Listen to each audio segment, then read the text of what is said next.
Hey everybody, my name's Kurt, and I'm here today to talk to you about a subject I am an expert in, which is mystical psychosis. In Eastern Orthodoxy,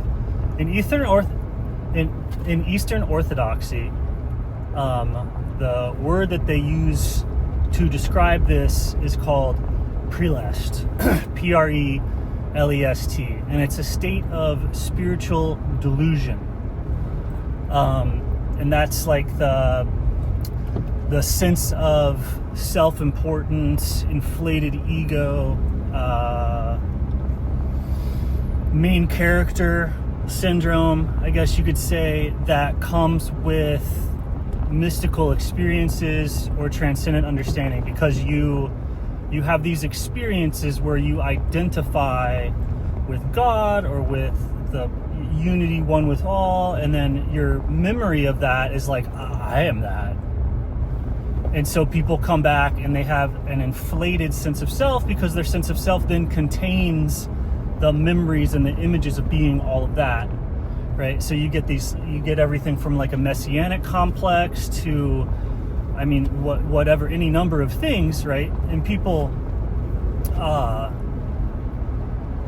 see this, right?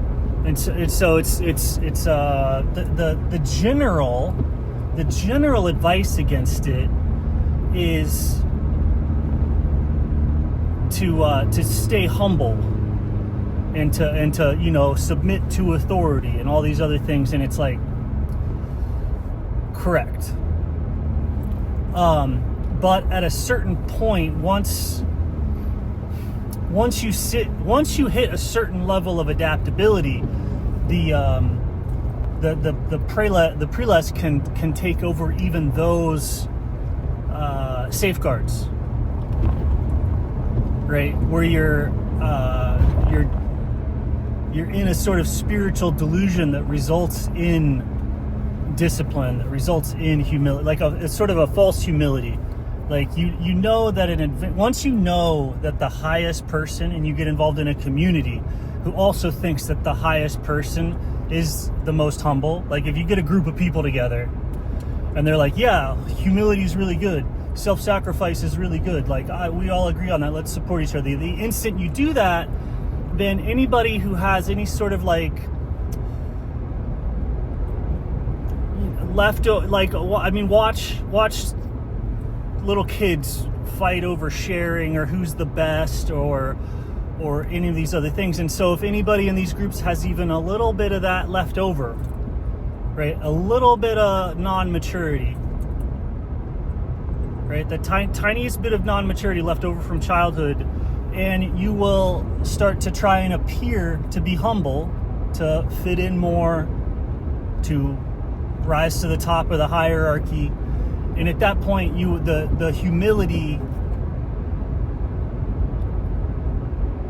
is no longer a safeguard against Prelest, because of thinking you're special, because you can use the humility to climb the hierarchy, to get an inflated sense of self, right? So anything that you can use to inflate the sense of self is obviously going to be amplified by high-level spiritual states, or amplified by high-level understanding of knowledge, power, right? Like it's like a doctor that goes to school for like 12 years and they're able to do any type of surgery. They're like, I've developed so much power and social standing that I can do any type of surgery. That doesn't necessarily mean anything about if what they're doing is good or bad. But whatever they do, they're good at it, right? Esoteric knowledge can do that. And so like these juvenile immaturities, you become even better at them.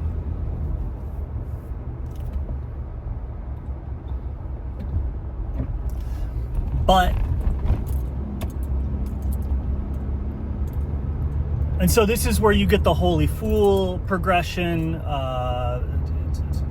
antidotes of shame, inversion of the social hierarchy. Like if you invert the social hierarchy, or you're not inverting the social hierarchy, but if you can, as a person, invert what is valuable, then the people at the top become the poorest, and the people at the top become the richest, and it all falls down.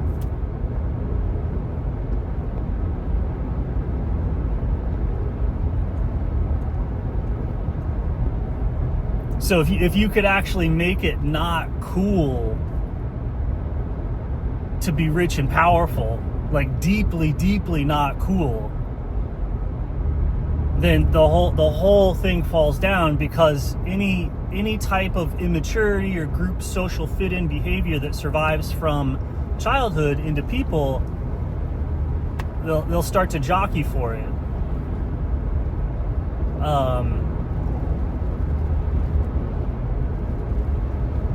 You see this all the time in both male and female behavior, that everyone's just automatically going for whatever is cool, be it like power, money, success, or anarchy, or whatever their little pocket is. Whatever culture the females build, essentially.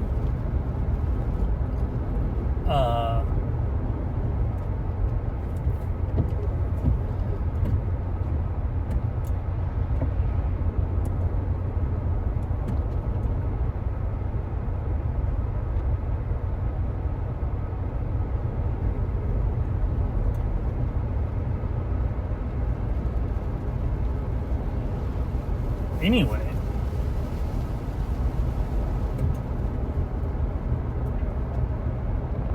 but in some cases, like, you can sit there and you really want to test your Prelest, like test it.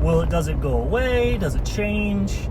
Does it go up and down? Because as much as everyone admonishes the elevated sense of importance, right? In some cases, if the person can stabilize that,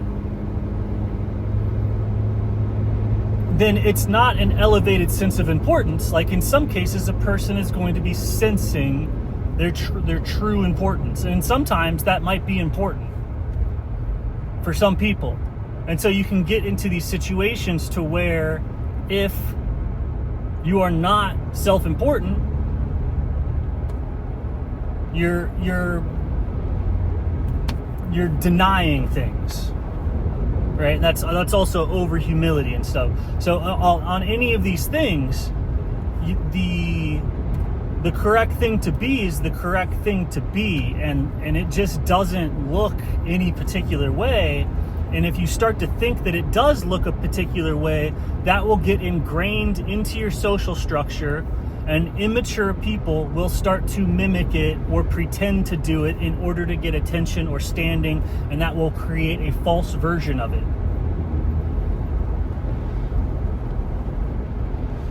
Right? This is a fundamental cultural pattern cycle that can't be avoided. It's real deep in there. There's programming code that's just real deep in there, and people reflexively and automatically respond to it the same way that you see toddlers and 2-year-olds. And in fact, the less mature you can make people, the more they respond to these toddler level impulses. And that includes everything from coveting to being mad to wanting things. Like, you can literally get the toddler psychology to impulsively and overwhelmingly act on anything, and it causes everyone else to obey. The screaming, the whining, the protesting, this is all immature, toddler level behavior. They don't want to change how you think. They don't want to understand the world more. It's just this, and it drives everybody insane. So if you can control that, if you can control the toddler level consciousness and cause it to come out, like, you can trigger it in almost anybody. Like, you can trigger it in anybody with enough agitation. The toddler thing is like it's like the very first guard of the ego. Like, right when the ego comes on, that toddler thing is the most powerful energy that protects it, and it like controls the father, it controls the mother, it controls everything. Like, it's this all powerful, like, I throw a temper tantrum, unless it gets like tempered, right?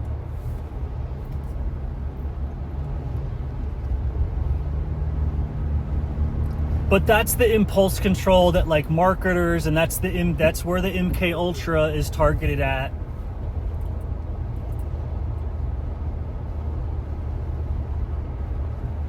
Or even below that, like sometimes you can fall to a lower level of maturity, and that'll give the person the vibe of a newborn baby, and you're like, oh, that's a beautiful soul.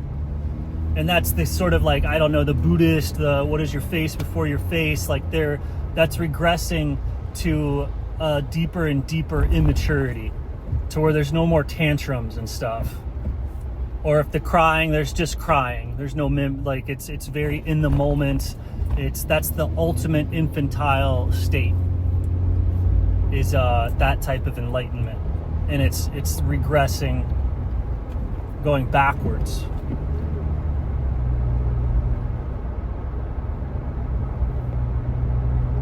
And then Prelest is going forwards, and maybe you're like a 4-year-old and you go forwards in your maturity level, you get to be that of an 8-year-old, right? Well, you despise the 4-year-olds in some cases, right? Or kids that are a little bit older than the other ones, they start to really despise, like it just agitates, or it's not fun,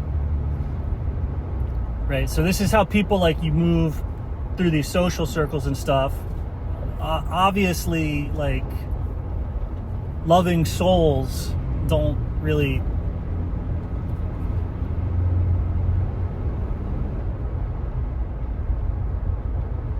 they understand every age range or every maturity level, I guess you could say.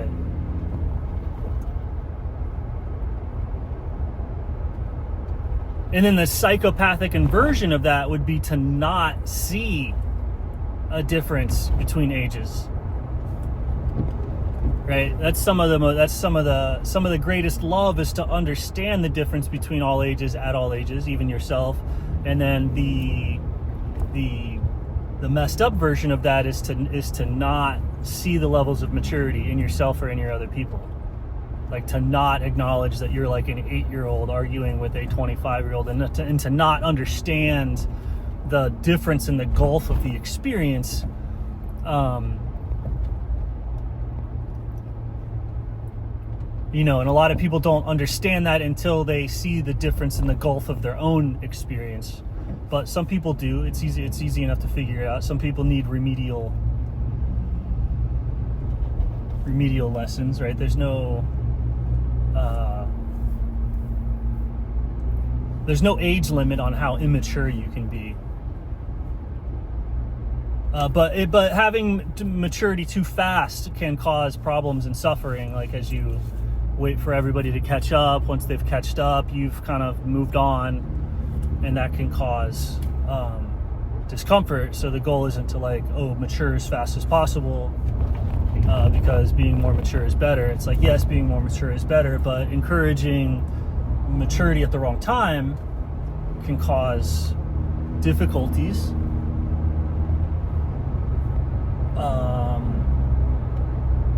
But that's ultimately what Prelest is derived from, is a misunderstanding of maturity. So a misunderstanding of your experience, like what happened, and that would be like if you had a spiritual experience and you develop Prelest, you can look at a lot of parallels of what could go wrong when somebody is going through puberty,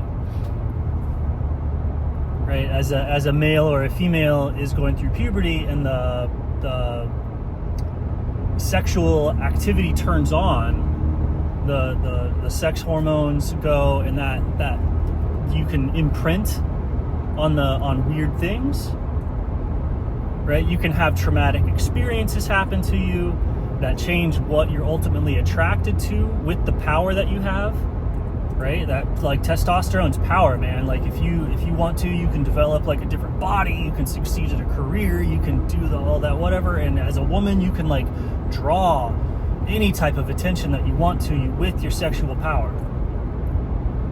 And guys can create anything they want to with their sexual power.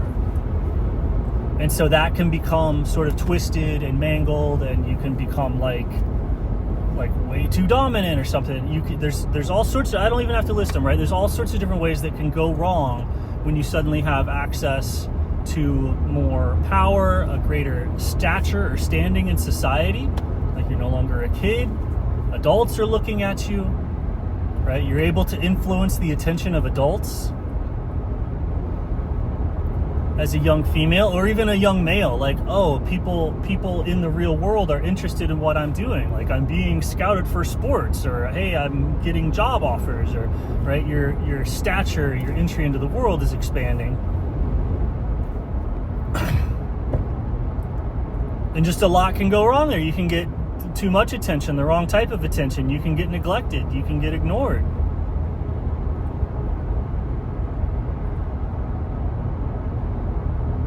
And so all the same types of things can happen from spiritual awakenings, right? Like you can have a spiritual awakening and get too much attention. You can have a spiritual awakening and be ignored or neglected. Maybe nobody acknowledges it. Maybe nobody around you understands it. Like maybe you're the most mature person there. What then? What do you do then when you realize that you're the most mature person there, and somebody less mature than you could not possibly fathom what you're talking about?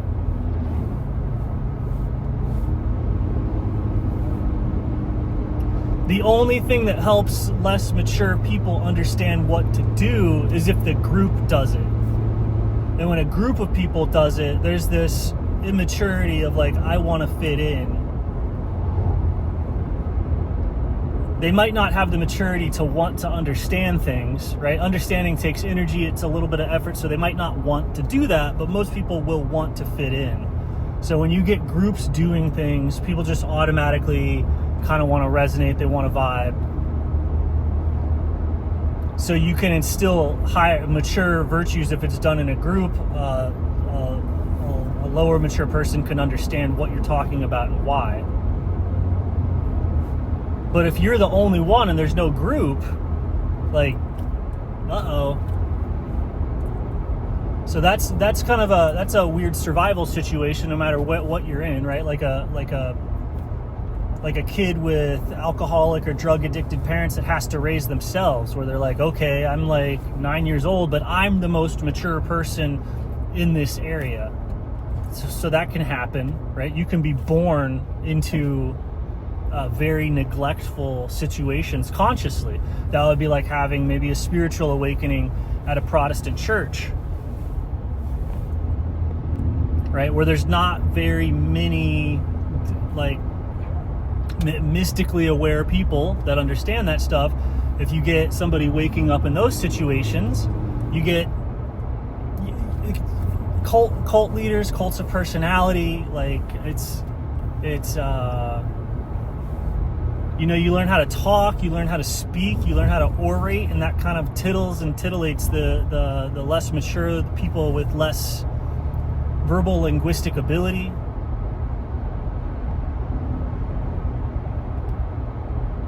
You seem to have insight, so you can get to situations where like the 8-year-olds are leading the 6-year-olds.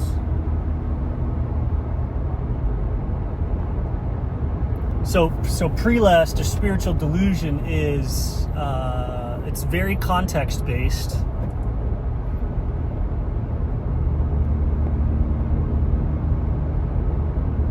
And in some instances, I would argue it's like, if you feel that way, go for it. Because I think the reason that somebody would act that way, like if you're delusional and you're acting that way, it's because you're acting like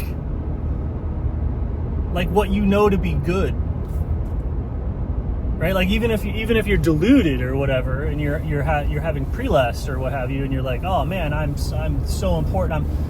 Chances are, maybe you're not, but you're very, very close to something is, and it's like overlapping with you entirely. There's no way to even linguistically separate it, right? There's no way to separate the most important thing in existence from you. And so if you're starting to feel that way, there's a truth to it.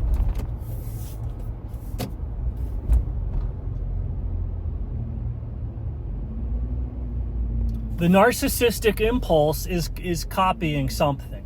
It's imitating something, and the thing that it's imitating is true.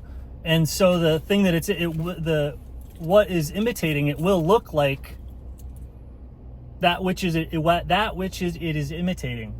That what is imitated will look like what is imitating, or would not be imitating to. So a true, like a, right, like the basis of Prelest, pridefulness, cockiness, arrogance, like there is a peak, there is a highest point, there is the best athlete, there is the best person, there is the best thing, and they can be cocky without it being like, what are you talking about, man? It's like, maybe you shouldn't be so cocky, but like there's a truth to it. There's a truth to all of the messianic complexes. There's a truth to the importance of each person.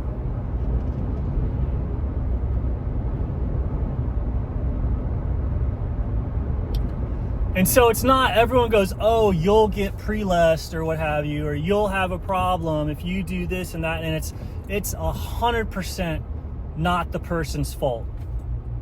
Like when you look at it and you see somebody suffering from any sort of Prelest, any sort of spiritual delusion, a cult leader, a false guru, just anything going on, it's from the surrounding environment, like neglecting or abusing or mishandling that person.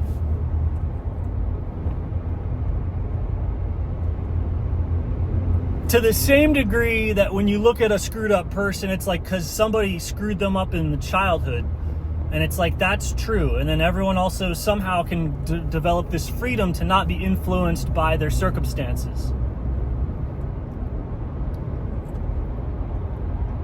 Even though we obviously already are, right? It's like you almost understand that, like,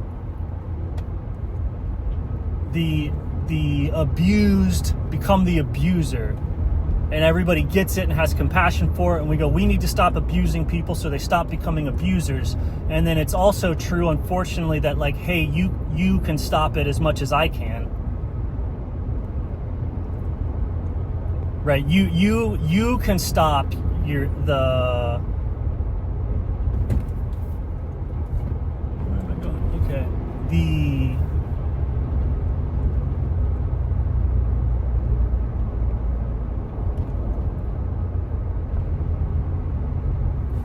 the problem of maturity is stoppable by all of us. I guess it's everybody's responsibility, right? So that's why you have police, that's why you have institutional law or personal devotion.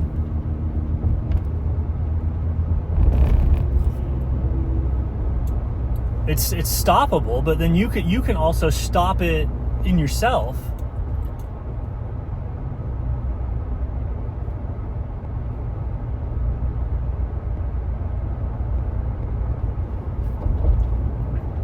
But it's like, it's that same flow when like somebody, like when somebody's rapping or when somebody's doing a song or like this stuff where they're like having that artistic expression, and then it comes out like, yo, I'm the greatest, bro. And it's like that is just a sign that they are in contact with the greatest. They're there, they're touching it. They're touching it. And they're describing it. And that's what makes them an artist. And it's the same thing as a surfer is going out on the waves and being like, the wave is doing all of this, but yeah, I'm here. Right? So that's what's going on with a musician or an artist. And the way that they express it is these anthems of superiority. And it sells when it's true.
The world is so crazy if you draw up how you think it should be.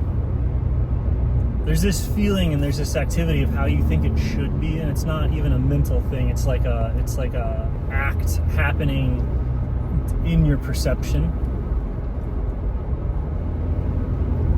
And it blocks out like a vision of the mind's eye. Yeah, the mind's eye is actually seeing things. You actually have an eye in your head, and it sees things, and it can see things. And if the mental activity gets too strong, which is basically how you think things should be, is a tension in the mind. And so the more of that you have, the more tension there is in the mind, and then the mind becomes like opaque and you can't see through it. So if how you think things should be gets destroyed or gets relaxed, it'll collapse for a bit, and you'll have an awakening, and that's the mind seeing things directly. You see things directly rather than having to infer them through the pattern of the neurological firing and the sense organs and all that. You just see things clearly and straightforward. And a lot of times you'll have a silence or a gap or a vision just in certain parts of the mind that maybe you know how to control, and you can see through those things.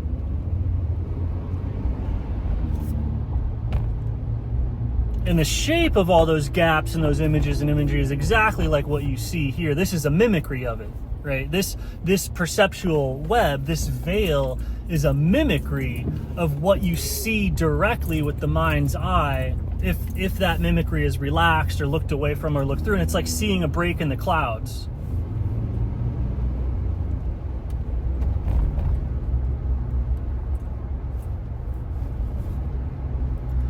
And to see in the mind's eye very far, it's like you have to be deep in the unconscious. You have to be at night, away from the noise of other lights, away from the noise of understanding, all of the technological stuff. You have to be away from that, and then you can see deep, deep, deep into the night sky. And it's the same thing. That's the same gesture that you have to do in this mind. You have to let go of the conscious mind. It has to become night, or at very least a clear day, so you can see the sky. Right? In these states of consciousness that mimic a clear day on Earth at night in the rural era far away is what lets you actually see through the veil. But you can take your full conscious understanding into the night and not see through the veil. You'll just see the stars. You won't see through the veil of what the stars are a simulation of. Right? The stars are a perceptual simulation of something. So your perceptual system is like very much a matrix. But what is unconscious for most people is this mind's eye in the middle looking out, and it sees things directly. It's obviously not in a matrix. The matrix is just like, the matrix is as much reality as a cell phone is reality. Right? Which for a lot of us is like 25 hours a day. So this perceptual net can soak up all the attention, and you see exactly how that might be possible with how we treat cell phones. But the perceptual net in the mind, or whatever, that simulates this world is 1,000 times smarter than a cell phone. You know, I gotta check my maps.